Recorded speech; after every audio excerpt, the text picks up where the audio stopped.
మన పెట్టుబడి మన పిల్లల భవిష్యత్తు కోసమే కదా, అందుకే సరైన స్థలం ఎంచుకోవాలి. మీ పెట్టుబడికి నమ్మకమైన వేదిక శ్రీ వాసవి ప్రాజెక్ట్స్. హాయ్ అన్న, ఎలా ఉన్నారు? బాగున్నా.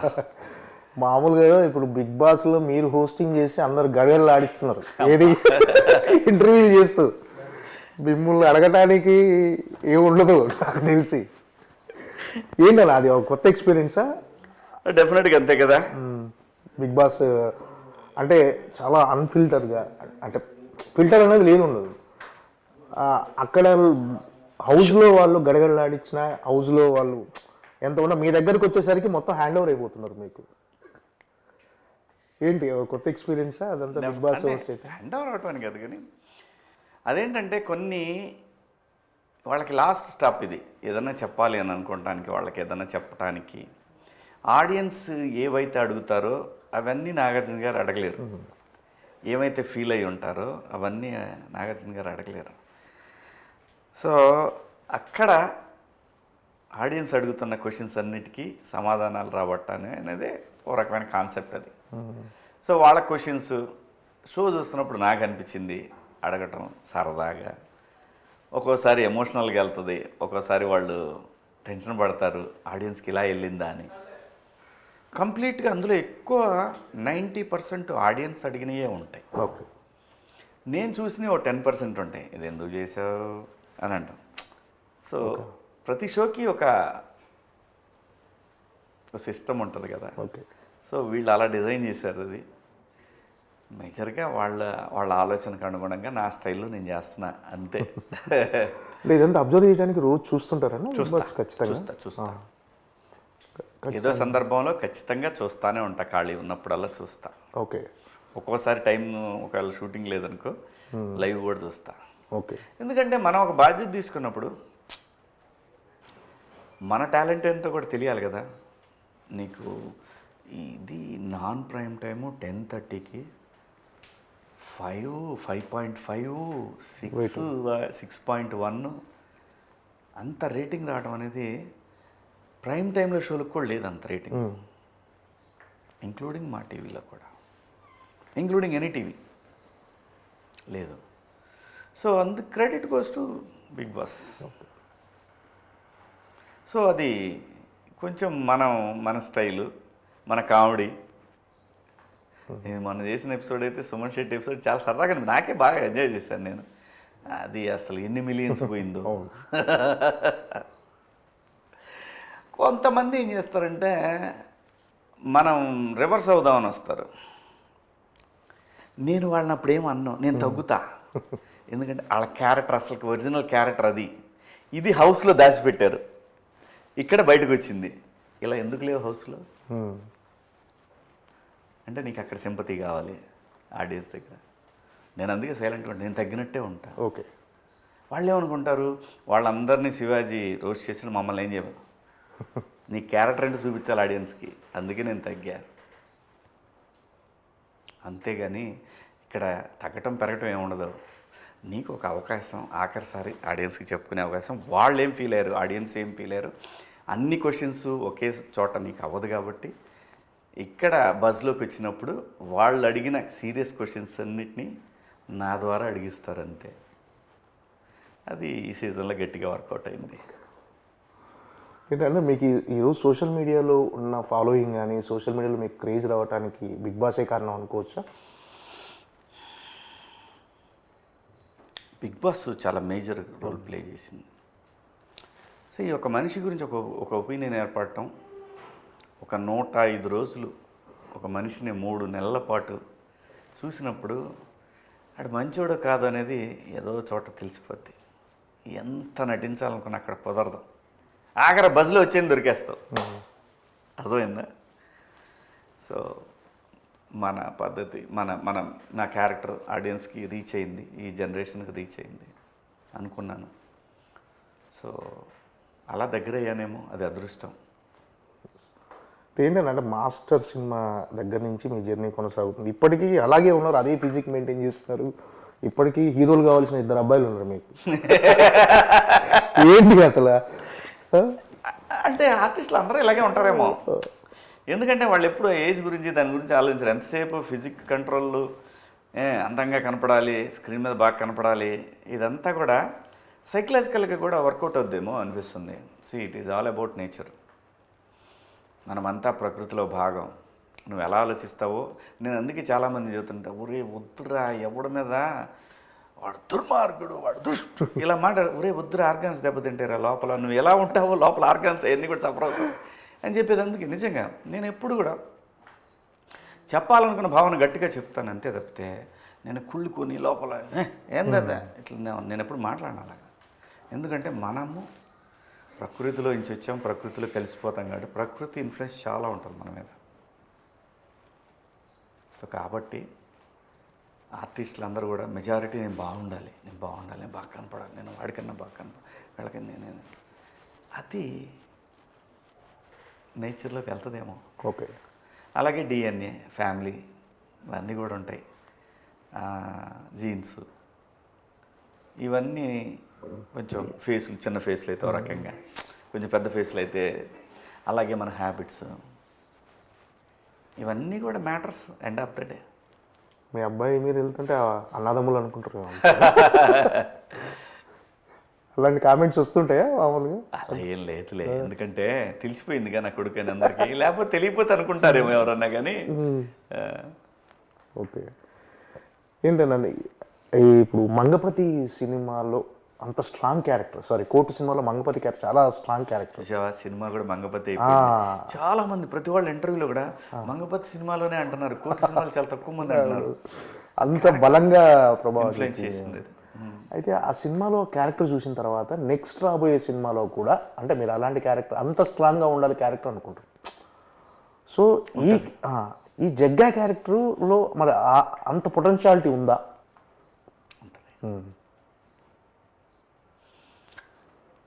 అంటే ఆడియన్స్ అలానే ఉంటే యాక్సెప్ట్ చేయరు. అలానే ఉంటే చూసాం కదా. అవును. ఇంకో వేరియేషను, ఇంకొక కొత్త క్యారెక్టర్ కనపడుద్ది శివాజీలో, ఇంకో కొత్త అవతారం కనపడుతుంది. కొత్త ఎమోషన్, అంటే చూడని ఎమోషన్లు కనిపిస్తాయి ఈ సినిమాలో. ఇంతకుముందు చూడని ఎమోషన్లు ఈ సినిమాలో కనిపిస్తాయి. అలాగైతే మంగపతిలో కోర్టులో మంగపతి క్యారెక్టర్ని ఎవరూ ఊహించుకోలేదు కదా, డిఫరెంట్ షేడ్ అది శివాజీ కెరీర్లో. అలాగే ఈ సినిమాలో కూడా ఎవరో చూడని ఇంకొక శివాజీ కనిపిస్తాడు. అంటే మంగపతి క్యారెక్టర్ని కొంతమంది సపోర్ట్ చేసిన వాళ్ళు ఉన్నారు, కొంతమంది తిట్టుకునే వాళ్ళు ఉన్నారు. తిట్టుకునే వాళ్ళు చాలా లెస్ పర్సంటేజ్. ఆడపిల్లలు, నేను ఎప్పుడు ఇదే చెప్తా, ఆడపిల్ల ఉన్న ప్రతి కుటుంబం అందులో ఒక మంగపతి ఉంటాడు. ఆడి బాబాయ్, అన్నయ్య, మామయ్య, నాన్న, బంధువుల ఎవడక్కడ ఖచ్చితంగా మంగపతి ఉంటారు. కాబట్టే అది హీరో, విలన్ రూపంలో ఉన్న ఒక హీరో వాడు, అంతే. ఓకే. అది తప్ప ఒప్ప ఇది వేరే మళ్ళీ డిబేట్. అదంతే. ఏ ఫ్యామిలీ అయినా తన దాకా వస్తే ఎవడైనా మంగపతి. అవును, ఇది నిజం. మీరు బయటికి వెళ్ళినప్పుడు ఫీడ్బ్యాక్ ఎలా ఉంది దాని మీద? అంటే ఏదన్నా మెజారిటీ హీరోయిక్గానే చూసారండి, అబద్ధం ఎందుకు చెప్పాలి. మెజారిటీ తల్లిదండ్రులు హీరోయిక్గానే చూశారు నన్ను. కానీ పాత్ర నడిచిన విధానం తప్పు. ఓకే. అది అగెన్స్ట్ కాన్స్టిట్యూషన్, అగెన్స్ట్ లా. దానికి అంటే ఈ క్యారెక్టర్కి, మంగపతి క్యారెక్టర్కి, జగ్గా క్యారెక్టర్కి ఎక్కడైనా పోలికుందా? ఉండదు. అసలు సంబంధం లేదు. కానీ రెబల్, మొండోడు, మూర్ఖుడు, ఒక భావోద్వేగంలో ఉంటాడు ఎప్పుడు మనిషి. రకరకాల ఉద్వేగాలతో ఉంటాడు. దానికి దీనికి సంబంధమే లేదు. ఏంటి జగ్గా లక్ష్యం ఏంటి అసలు ఈ సినిమాలో? ఆయన ఏంది అంటే ఒక విషయాన్ని బలంగా చెప్పాలనుకుంటే దండోరా. సో ఏ విషయాన్ని బలంగా చెప్పాలనుకుంటాడు జగ్గా అసలు?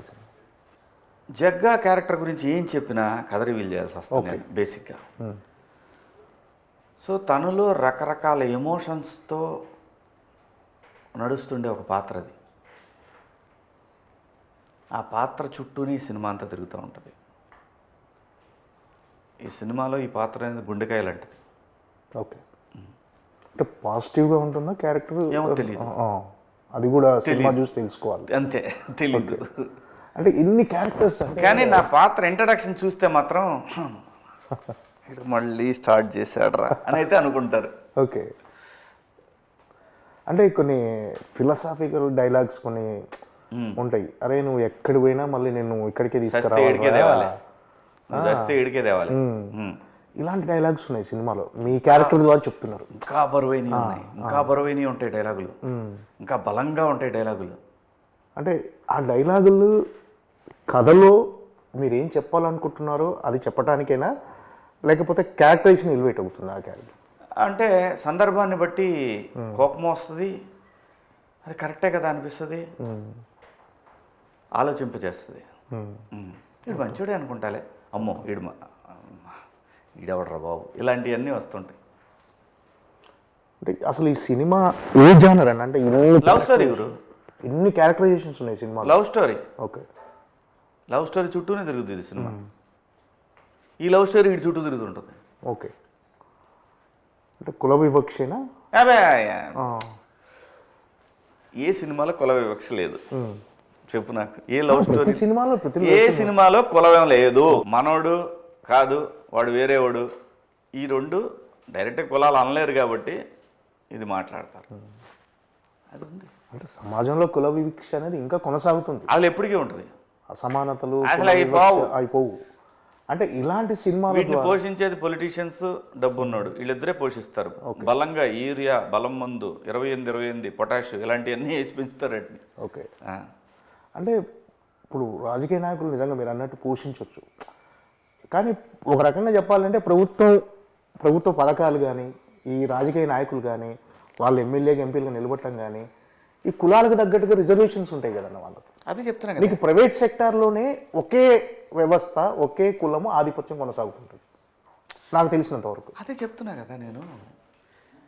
ఇది పోదు, ఇది పోదు, ఇది ఉంటుంది, ఇది ఎప్పుడు బతికే ఉంటుంది.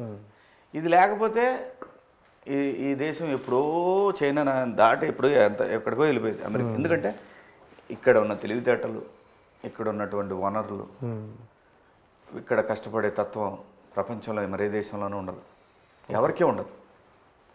అలాంటి వాళ్ళని, కష్టపడేటటువంటి సమాజాన్ని, వాళ్ళని సోమరిపోతుల్లాగా పథకాల రూపంలో వాళ్ళని, పథకాలంటే కొంతకాలం ఇస్తారు, ప్రతి ఎలక్షన్ పథకాల సమాహారం అయిపోతే ఇంకా దేశం అక్కడే ఉంటుంది, ఎక్కడే పోద్ది.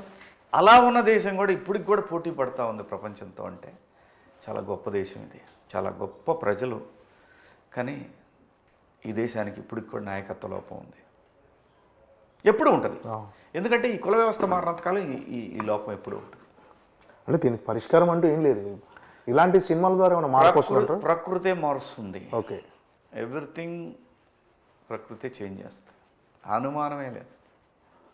సినిమా అనేది చాలా బలమైన మీడియా కదండి. అంటే ఇప్పుడు ఈ సినిమా ద్వారా సమాజానికి అంటే ఏదైనా ఒక రకమైన ఒక సోషల్ అవేర్నెస్ తీసుకురావడానికి కానీ, ఒక సందేశం ఇవ్వటం కానీ, అలాంటిది ఏమైనా ఆలోచింపజేస్తుంది అంతే తప్ప పరిష్కారం ఎవడూ ఇవ్వలేడు గురు.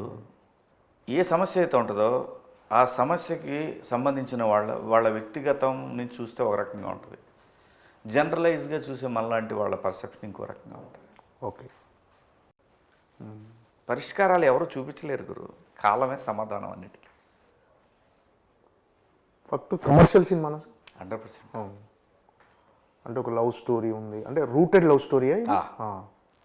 అంటే జనరల్గా మీరు స్టార్ట్ చేసిన తర్వాత 90s బయోపిక్ తర్వాత నెక్స్ట్ మంగపతి క్యారెక్టర్ కానీ, ఈ క్యారెక్టర్ అంటే మీరు ఎక్కువ ఒక రియాలిటీకి దగ్గర ఉన్న నేటివిటీ స్టోరీని ఎక్కువ సెలెక్ట్ చేసుకుంటారు. అలా ఏం లేదు, కథ విన్నప్పుడు బాగుంది అనిపిస్తే చేస్తున్నా, అలా ఏం లేదు. ఇలాంటి కథలు ఎంచుకోవాలి అలా ఏం లేదు. కాంటెంపరీ స్టోరీస్ వస్తున్నాయి, అదొకటి ఒప్పుకున్నాను ఒక కథ ఈ మధ్యకాలంలో. అలాగే ఒక ఫ్యామిలీ స్టోరీ ఒకటి ఒప్పుకున్నాను, అదైతే నీకు అసలు అది ఎప్పుడు సెట్స్కి వస్తా అని చూస్తున్నాను ఆ కథ. సో మంచి మంచి పాత్రలు వస్తున్నాయి మధు. ఓకే, మిగతా క్యారెక్టర్లు ఏంటన్నా ఇప్పుడు నవదీప్ క్యారెక్టర్ సర్పంచ్ క్యారెక్టర్ అంటే మీరు మాట్లాడుతూ కూడా నవదీప్ మంచి పొటెన్షియాలిటీ ఉన్న ఆర్టిస్టు, కానీ అతని టాలెంట్ని మన తెలుగు సినీ పరిశ్రమ వాడుకోవట్లేదు. ఆవిడకి కూడా టైం వస్తుంది, ఆడిపోదు, వదలడం. ఓకే, వస్తుంది గ్యారంటీ. ఇందులో ఎలా ఉండబోతుంది ఆయన character? Energetic, full energetic, fun. ఒక చోట తన ఎమోషన్ ఒక చోట చాలా బాగా బ్రేక్ చేశాడు, అది చాలా బాగుంది. అది అన్ని ఎమోషన్స్ ఉంటాయి. ప్రతి సీన్లో అండి ప్రతి సీన్లో కూడా ఏదో ఒక మ్యాటర్ కన్వే అవుతూ వాడు ఆలోచిస్తున్నప్పుడు కొత్తది మొదలవుతుంది. అట్లా ఉంటుంది ఈ సినిమా. ఓకే. కొన్ని సన్నివేశాలు గుండెలను పిండేస్తాయి. ఆ? చాలా చాలా అసలు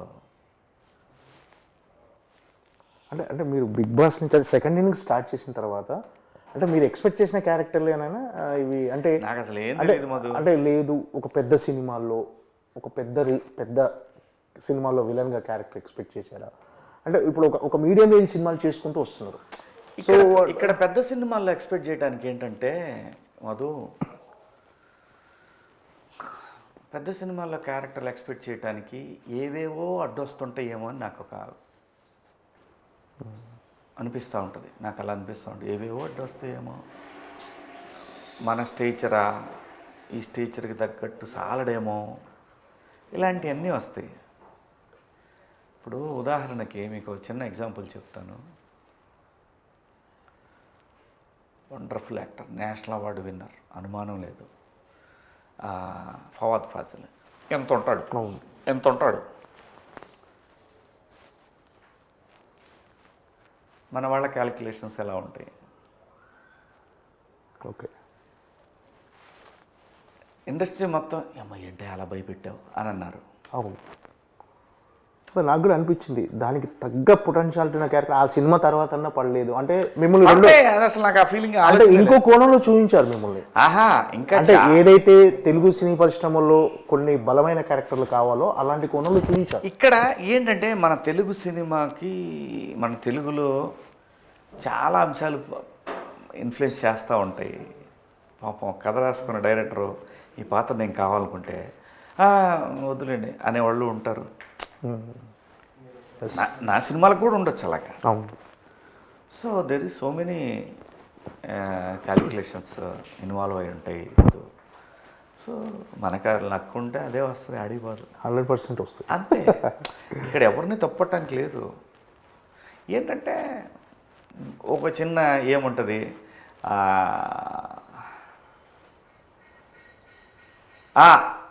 ఏముందిలే అబ్బా ఇదే అతనైతే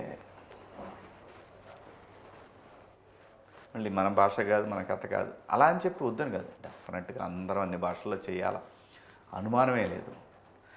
చేయగలిగిన వాళ్ళు ఉన్నా కూడా ఏదో సమ్ ఈగోస్, సమ్ క్యాలిక్యులేషన్స్, లేదంటే ఈ అదృష్టం వాడికి పట్టి ఉందో, మనకు ఆ పాత్రకి రావాల్సిన అదృష్టం లేదు, ఏదో ఒకటి ఇన్వాల్వ్ అయి ఉంటాయి అంతే. దాని గురించి ఎక్కువ ఆలోచించడం కూడా అనవసరం. హాయిగా మనకు ఉన్నాయి చేసుకుంటా పోవటమే.